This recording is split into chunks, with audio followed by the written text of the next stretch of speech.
Leo, so how are you moving on over the coming month? We're going to pull some cards, have a look for you. The hint that came out during your Sagittarius season reading is this third quarter moon oracle. Adjustments are required. So moving on, there may be some adjustment here needed with regards to your plan, your situation to ensure success. So let's get you some tarot. Excuse me, we apologise. The full moon on the 27th of November in Gemini, it's bringing in underlying themes of networking, creating connections, multitasking. So there may be underlying themes being activated for you, a bit of awareness being shone on those.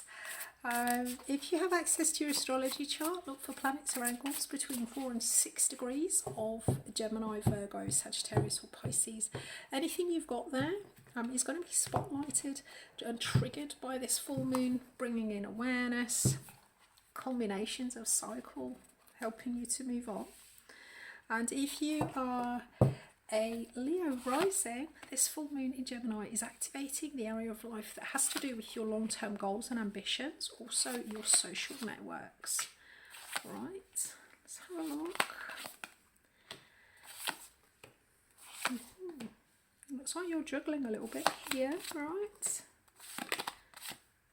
Okay.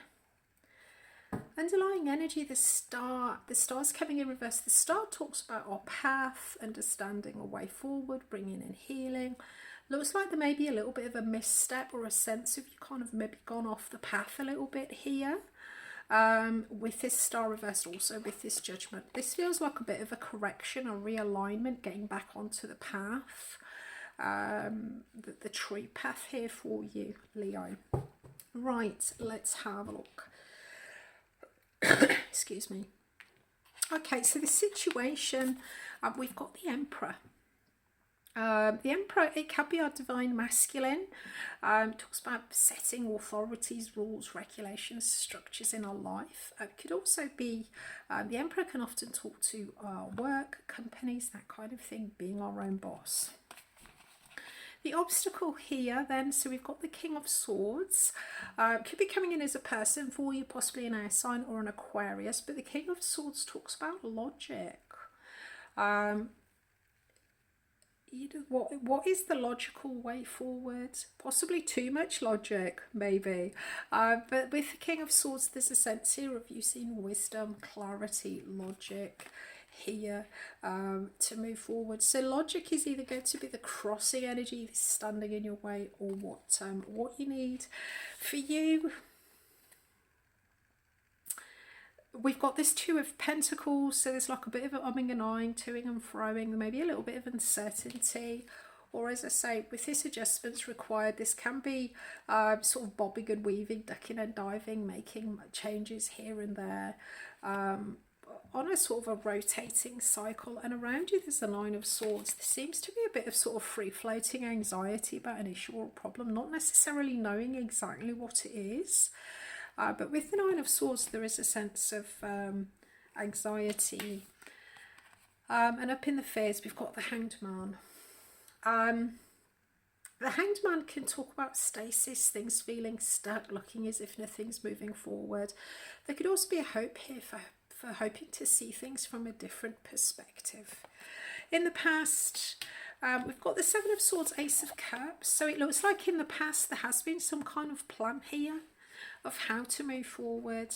It could be that maybe the plan wasn't particularly well thought out, or possibly something that you've kind of kept to yourself. It does look like it's brought you some emotional rewards. It has brought you to a situation, or it has brought this situation to a point where there's an understanding here, a new beginning, an opportunity to plant a seed here for future emotional happiness. But I suspect, looking at this with this Seven of Wands, as I say, that when we, Seven of Swords, sorry, when we make plans with the Seven of Swords, often the plans that we make are like a knee-jerk reaction in order to solve an issue or a problem, and possibly not very well thought out, or possibly not, you know, sort of we haven't communicated with others, so that can bring in issues. When we plan with the Seven of Swords energy, often what we put in place doesn't quite resolve the issue, but it looks like it's certainly brought in some happiness here for you. an opportunity here. It's brought you into connection with something that has a potential to build into something long-term, emotionally fulfilling.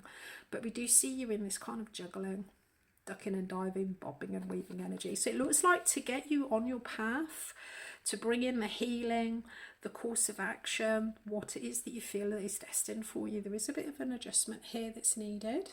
Incoming, we've got the Ten of Swords. Outcome, we've got the Nine of Wands. And then outcome overall, we've got the Two of Cups. It does look like you are on the right path here, moving towards something that is the perfect match. Whatever this opportunity was initially, it does look like with a little bit of adjustment, it's going to turn into absolute perfection here for you, Leo. Right, let's get you some clarifiers. Clarify this Ten of Swords on the incoming, this Nine of Wands and the Two of Cups. Getting value from your reading so far, Leo, please do remember to strike that them of love and light. Your feedback informs the topics that I upload for your readings. Also helps the reading to find others who may need to hear it. Right, Ten of Swords. What have we got? Page of Pentacles, okay. Nine of Wands, Eight of Swords, and the Two of Cups. We've got the Six of Wands, right. Underlying energy, we've got the Six of Pentacles, okay. I suspect this this juggling energy that you've got going on, in and out, toing and froing, this adjustment that's coming through here for you, Leo, this is all about reciprocation. You know, is there a sense of, are you getting back fair dues? Are you getting back, is your efforts, the investment of your time, your effort, your energy, your love, your money, is that being reciprocated? Are you getting the assistance and the support that you would hope for your endeavours? So it looks like that this adjustment that's coming in, this is about being able to get this situation to a point where there is a sense of a reward here, reciprocation of your efforts. You know, you're being rewarded for your endeavours. Ten of Swords, Page of Pentacles here. So with the Ten of Swords can talk about a difficult ending, a reaction, you know, a difficult reaction to an ending. However, I think with this Seven of Swords, and also we've got this Eight of Swords here, I suspect there's a sense here of you, with this adjusting of the plan, it does look like there is something here that you are going to be releasing in order to be able to focus your resources. Understanding what is a waste of your time, effort, energy, love, money, because you're not getting reciprocation, you're not getting the feedback from your environment or other people that you would hope for.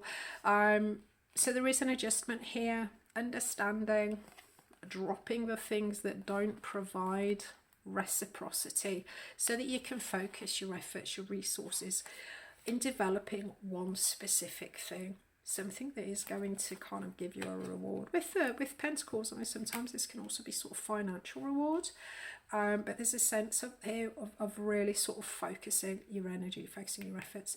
Page of Pentacles can sometimes come in as like a student energy. Students, there may be some sort of study here, but there's certainly an end here, a clarity, ending, adjusting this partially thought out plan, making an adjustment so that you can focus, you know what it is that's going to give you back the rewards, that's going to reciprocate, match your energy.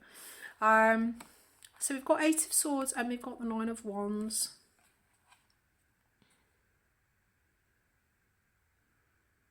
Okay, just having a look to see. There's an understanding here coming in that I think it's been your thoughts, the way that you've thought about things. There's a sense here of being able to get yourself out of an oppressive situation. There may have been a particular thought or information here that's kind of kept you stuck, haven't really sort of battling, you know, chasing your tail with this. But with this clarity, this logic that's coming in, look at things logically here, Leo, understand what it is that you need to you know, release, adjust, understand what it is that's going to get you out of this. There's a sense here with this Eight of Swords, you know, sometimes we don't know how to push forward. We have a difficult or oppressive idea that sort of keeps us stuck. It looks like with this Nine of Wands energy coming in, there is a push through to break through that, to allow you to let go of what it is that you need to let go of. So that you can focus your energy. And as I said, by the end, fantastic. By the end of the month, this full moon cycle, there is a sense here of you finding your perfect match with this Two of Cups energy. Whatever this Ace of Cups was in the past for you, that you encountered through a partially formed plan, it looks like it's going to blossom by focusing on it. But you know, not getting rid of the things that aren't reciprocating and focusing on this one. It does look like it's blossoming into a perfect match that with this Six of Wands will be very successful. There's a true understanding here that it can really work, you know, really be very successful. Victory, recognition, success coming in here for you, so that's amazing. Let's get you a surrender oracle, see what it is you need to let go of. Full moons. What about letting go, clearing space for new beginnings to come in so that we can move on? Let's have a look. Leo, what you've been asked to surrender. Surrender and healthy relationships. Okay, interesting. So with that Two of Cups here, you know, I mean, there could be a relationship here that has been a little bit unhealthy for you, whether this is with a person or with a situation. Let go of relationships that don't serve you, including unavailable or toxic people. You deserve to be treasured by others and to be surrounded by positive people. Yeah, whatever this situation or this person is that you've been putting your energy into, I think there is an understanding here over the coming month that you need to adjust how much energy or effort you're putting in, because whoever or whatever is around you also involved in this situation, you know, they're not reciprocating. There is a sense here, you know, of hoping maybe that things will sort of, that maybe they could change their point of view, and a fear of staying the same. By pushing through here, letting go of what it is that you need to let go of, surrendering these unhealthy relationships, it is going to free you up here to something that is a beautiful match that really can work. Get very logical with this, Leo, whether this is a personal relationship, a connection to your work, your groups. Right, okay. Let's get you an oracle then. So with all of this clearing out, what we've got, what new moon manifesting, new moon in Sagittarius in 2 weeks time. Let's get you a hint. What's that going to be all about for you, Leo? It's going to be kicking off in your 5th house, which is romance, creativity, fun, leisure, pleasure, that kind of thing. Right, what we got, Leo? Oh, happy family. There we go. Right, we'll pick that up in 2 weeks time for you, right, about the new moon in Sag. Next week we're doing a love reading. It's love special week next week. We're doing colleague or crush. Got lots of Christmas parties coming up, so we're going to be having a look at any vibes that you might be getting from people in your work environment. Subscribe to be notified for those 2 readings. In the meantime, you can catch up with your current season trilogy, your timeless love readings, and also your 3 monthly career. I look forward to seeing you next time. I wish you clear eyes, calm mind, and a resilient heart.